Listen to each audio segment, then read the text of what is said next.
नमस्कार, दैनिक न्यूज़ तक में आपका स्वागत है। मैं हिमांशु गौतम। आज हमारे साथ सिद्धपीठ भाकुवाला मंदिर के पंडित सुरेश कपटियाल जी हैं। पंडित जी, आपका स्वागत है दैनिक न्यूज़ धन्यवाद तक में। हिमांशु जी। अब की बार गत वर्षों की बात ही इस वर्ष भी जैसे रक्षाबंधन को लेकर 30 अगस्त को मनाएं या 31 अगस्त को मनाएं, इसको लेकर भ्रमित थे लोग। इसी प्रकार जन्माष्टमी पर्व को लेकर कि 6 सितंबर को मनाएं या 7 सितंबर को मनाएं, इसके लिए भी लोगों में भ्रम बना हुआ है। आज हम जानेंगे पंडित सुरेश जी से कि हमारे दर्शकों को आप बताएं कि किस दिन हम जन्माष्टमी पर्व मनाएं, किस दिन अच्छा रहेगा। जी हिमांशु जी, बहुत अच्छा। इस वर्ष जन्माष्टमी व्रत कब मनाएं, ये आपने बहुत अच्छी बात पूछी है। गत वर्षों में भी यही भ्रांति रही है और हो सकता है कि आने वाले वर्षों में भी यही भ्रांति रहेगी। इस वर्ष जन्माष्टमी 2 दिन ही मनाई जाएगी, 6 सितंबर दिन बुधवार और 7 सितंबर दिन गुरुवार को। अब इसमें ये निर्णय है कि हम कब मनाएं। तो इसमें ये होता है कि जन्माष्टमी व्रत 6 सितंबर 2030 दिन बुधवार को मनाया जाएगा।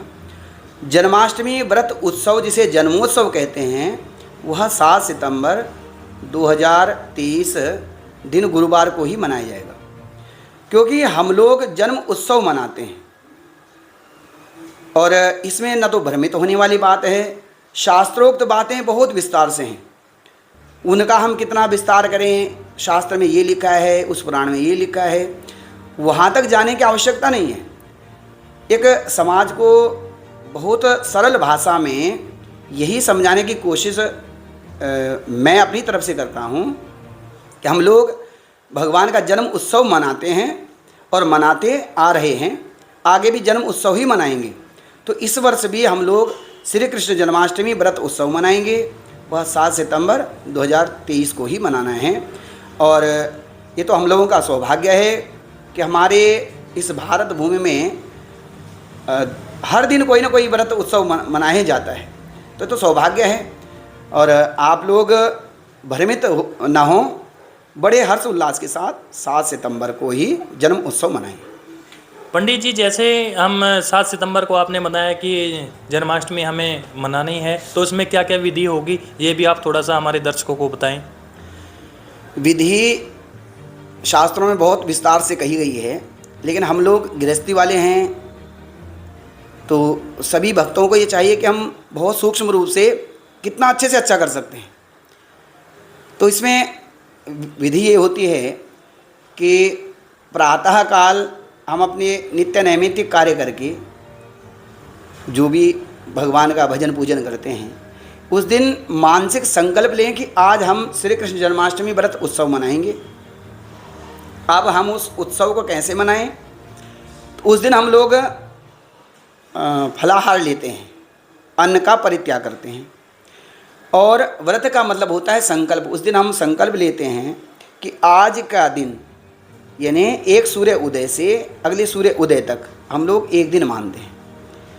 तो आज के दिन हम जो भी कार्य करेंगे, हम चलेंगे फिरेंगे घूमेंगे, हम बोलेंगे सुनेंगे सुनाएंगे, जो भी करेंगे वो भगवान श्री कृष्ण के ही निमित्त करेंगे। अब भगवान को तो सब कुछ अच्छा ही लगना चाहिए,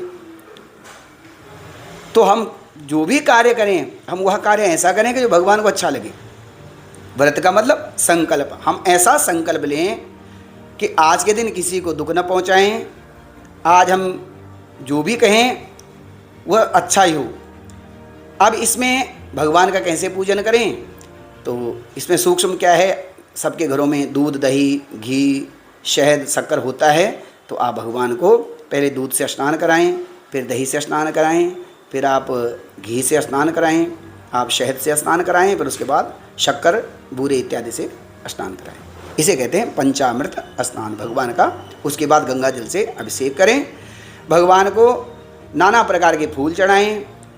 आप पकवान बनाते हो, भगवान को नाना प्रकार के पकवानों का भोग लगाएं और उसके बाद भगवान की सुंदर आरती करें। व्रत खुलता है मध्य रात्रि में, तो 7 सितंबर को चंद्रोदय 11:54 के लगभग होगा। तो हमें 11:54 पर जो है भगवान को भोग आरती इत्यादि करके उसके बाद व्रत को खोलना चाहिए, या वही जो भगवान को हमने भोग लगाया वो प्रसाद के रूप में लेना चाहिए। और इसमें आप रात्रि जागरण भी कर सकते हैं। जागरण का मतलब है कि भगवान का गुणगान करें, भगवान का नाम संकीर्तन करें, हरे राम राम राम हरे हरे, हरे कृष्ण कृष्ण कृष्ण हरे हरे, इस मंत्र का आप जब भी कर सकते हो। शास्त्र में लिखा है 10,000 एकादशी व्रत करने से जितना फल मिलता है, आपने जन्माष्टमी व्रत उत्सव आपने किया तो वह फल उसी के बराबर होता है। 10,000 एकादशी व्रत के से जो फल मिलता है वह फल जन्माष्टमी व्रत से मिल जाता है। ये शास्त्रोक्त बातें हैं। बाकी भाव से भगवान की भक्ति होती है, श्रद्धा से, विश्वास से, लेकिन इसमें पवित्रता बहुत ज़रूरी है। आजकल समाज की विडंबना हो गई है, धर्म तो बढ़ा है लेकिन धर्म के साथ साथ दिखावा ज़्यादा बढ़ गया है। अब हम लोग यह निर्णय नहीं कर पाते कि यह शुद्ध है या अशुद्ध है। हम जो सामान लाते हैं तो उसमें हम शुद्धता अशुद्धता का विचार नहीं करते, लेकिन करना चाहिए।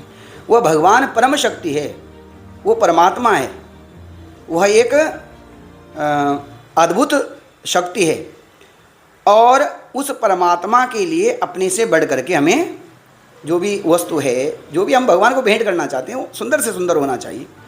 लेकिन हम लोगों की विडंबना है कि हम उस समय आंखें बंद कर लेते हैं। लेकिन भगवान को भगवान ही मानना चाहिए। भगवान को अपने घरों में ही भगवान का पूजन करें, लड्डू गोपाल जी का। जन्माष्टमी में हमने देखा है कि बहुत सारे लोग लड्डू गोपाल को घुमाते फिरते हैं। ये गलत परिपाटी है, गलत परंपरा है। भगवान को भगवान ही समझना चाहिए और बड़े उल्लास के साथ, श्रद्धा के साथ, विश्वास के साथ भगवान का जन्मोत्सव मनाएं। ये हमारा आपका परम सौभाग्य है कि हमें इस भूमि पर यह सौभाग्य प्राप्त हुआ है। अन्य किसी भी देश में ऐसा सौभाग्य नहीं प्राप्त होता।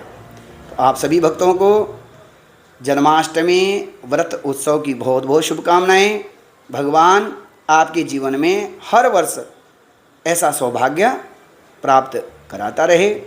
आप सभी को जय श्री कृष्ण। धन्यवाद पंडित जी, आपने हमारे दर्शकों का मार्गदर्शन किया कि जो उनमें भ्रम बना हुआ था कि 6 सितंबर को बनाए या 7 सितंबर को बनाए, उसके लिए आपका धन्यवाद। और आपने जो विधि विधान से जो ये व्रत किया जाता है उसका भी हमारे दर्शकों का मार्गदर्शन किया।